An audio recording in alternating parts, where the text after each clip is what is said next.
Imagine if Pawnee wasn't plagued by raccoon infestations, but a 17th century blood pact, and Leslie Knope was replaced by a sweat-drenched Matthew Rhys trying to market a literal gateway to hell as a trendy weekend getaway. This is the beautifully unhinged reality of Apple TV's Widow's Bay. In an era of 10-hour streaming movies masquerading as TV, this show weaponizes an aggressive, fast-paced Monster of the Week structure that drops the filler and respects your time. I have to say right now, this is the best show I've seen in years. It's both kind of scary and very funny without either side undercutting each other. The first 3 episodes were directed by Hiro Murai, who you might know from directing a lot of the episodes of Atlanta and the music video This Is America. It balances that workplace comedy like Parks and Rec with folk horror and even a little bit of slasher horror. It has a wide range of it because it kind of follows this Monster of the Week sort of episodic formula while having an overarching story. When describing to people who haven't seen it, the first 3 episodes, to me, it felt like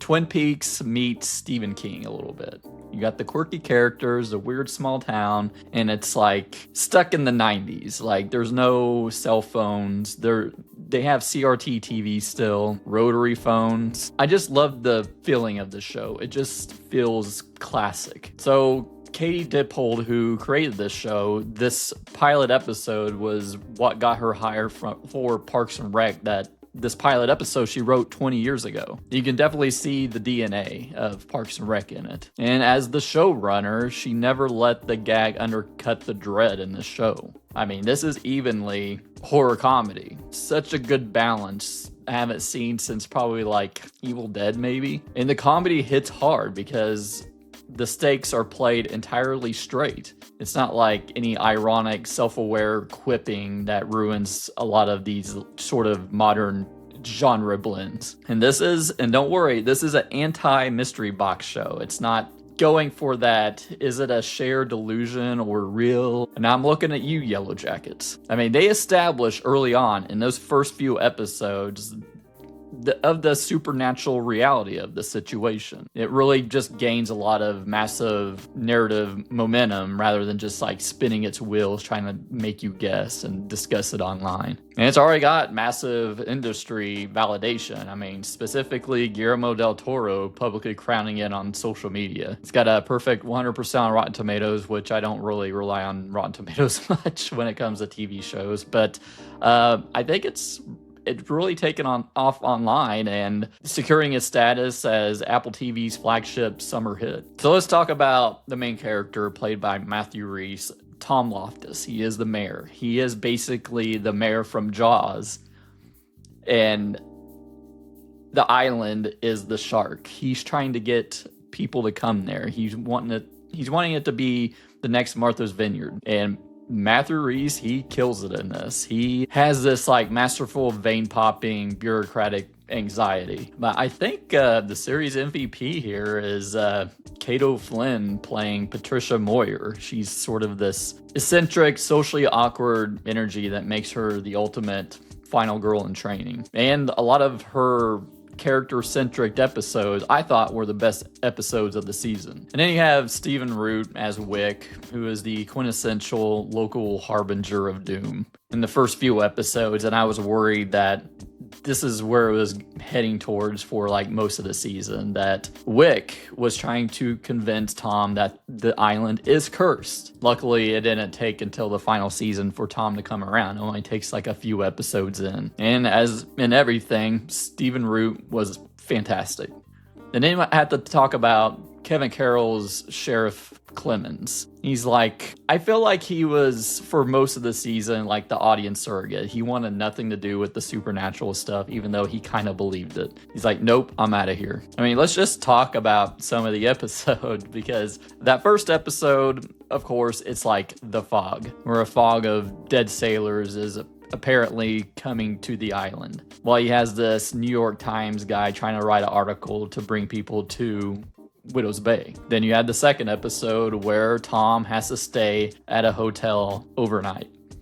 And of course, it's haunted by the ghost of a killer clown. And I think what finally brings him around is episode 3 with the sea hag who is haunting him and will eventually go after him when he's paralyzed and sit on his face. And there was even an episode which is like a Michael Myers / Jason Voorhees slasher movie where he's called the Boogeyman, and he's basically chasing Patricia that he didn't kill when she was a teenager through the entire town. I just love that, like, every other episode we get like a different subgenre of like a horror movie.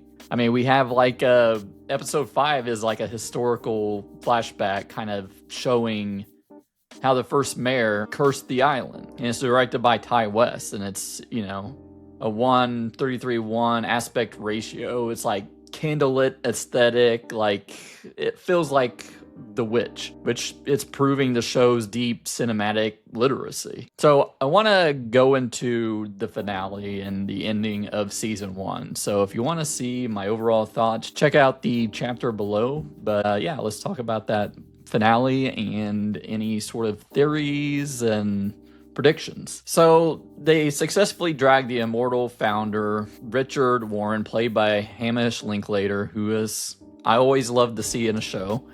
They took him beyond the boundary of the island. And as you know, going into these spoilers, people who are born on an island cannot go out of that perimeter or they die. And Tom and Wick think the curse is broken, but the curse only lifts when the founder's bloodline is completely extinct. And they find out later that he had a child survive. So the penultimate episode teases that Tom's 84-year-old assistant, Ruth, is the last living descendant. This forces Tom into a sickening municipal trolley problem in the finale.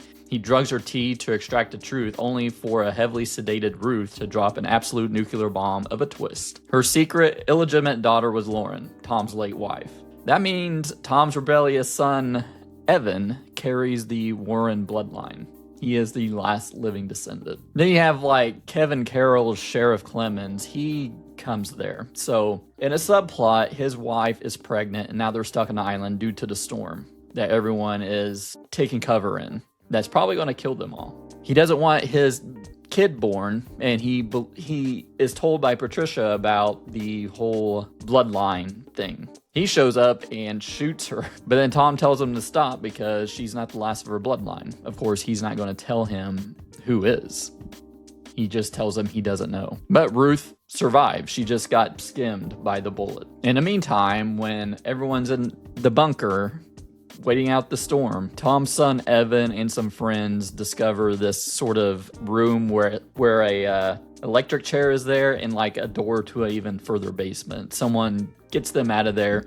That person gets swallowed up by whatever's in there after the door shuts. So this room is like a sacrificial chamber. And we see like some old film roll of this. Since they sacrifice that one person, the storm lets up. But they have to sacrifice 9 people in total, according to that old film reel. So in the final moments, Tom throws Ruth's family heirloom pin that connects her back to her original bloodline and her connection to the Warren lineage deep into the Atlantic Ocean. He chooses to bury the truth, but the island immediately demands its audit. The church bell tolls exactly 8 times. So like I said, Dale, discovering those creepy Dharma Initiative style instructional film reels in the bunker, we know exactly what this means. The entity demands life for life. The island has gone back to slumber, but it's a temporary peace bought on credit.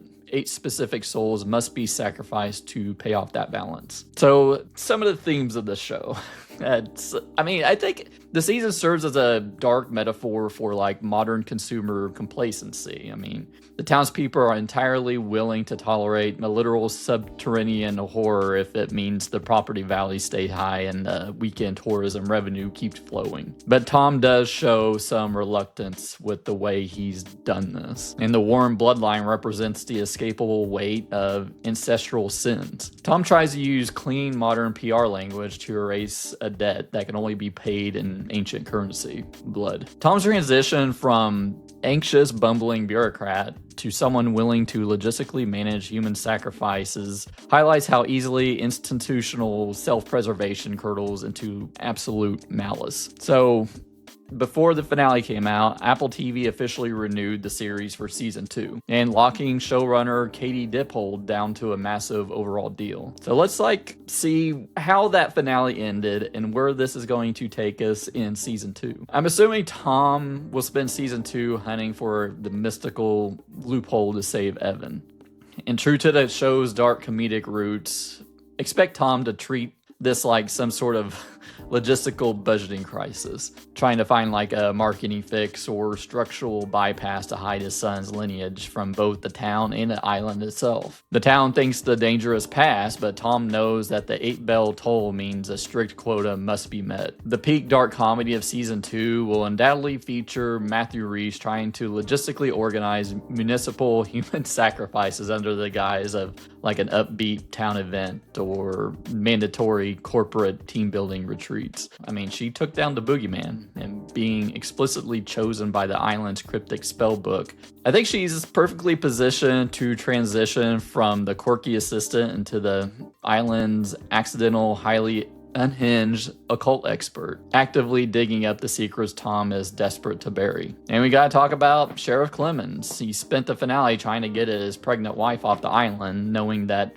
anyone born on the cursed soil can never leave without dying. The impending birth creates a magnificent high-stakes ticking clock that will force the law into the direct opposition of Tom's cover-ups, especially him trying to find out who the last of that bloodline is, which is Tom's son. I'm interested in season 2. I can't wait. I hope it don't take like 2 or 3 years. So Widow's Bay season 1 is an absolute masterclass in tonal execution. It is a horror fan's wet dream that it respects the mechanics of a classic Monster of the Week storytelling while managing a deeply compelling serialized mystery. It refuses to hide behind the ambiguous mystery boxes or cheap, self-aware winks at the camera. Instead, it delivers a genuine small-town dread wrapped in brilliant, high-anxiety workplace comedy. So I'm giving Widow's Bay a 5 out of 5, one of the best shows I've seen in years. It is a flawless debut, and Apple TV continues to absolutely dominate the premium genre space. But what did you think of Widow's Bay Season 1? You have any predictions for season 2? Drop them down in the comments below. If you like this video, hit like and subscribe, and maybe join our YouTube membership. Thanks for watching, and I'll see you next time.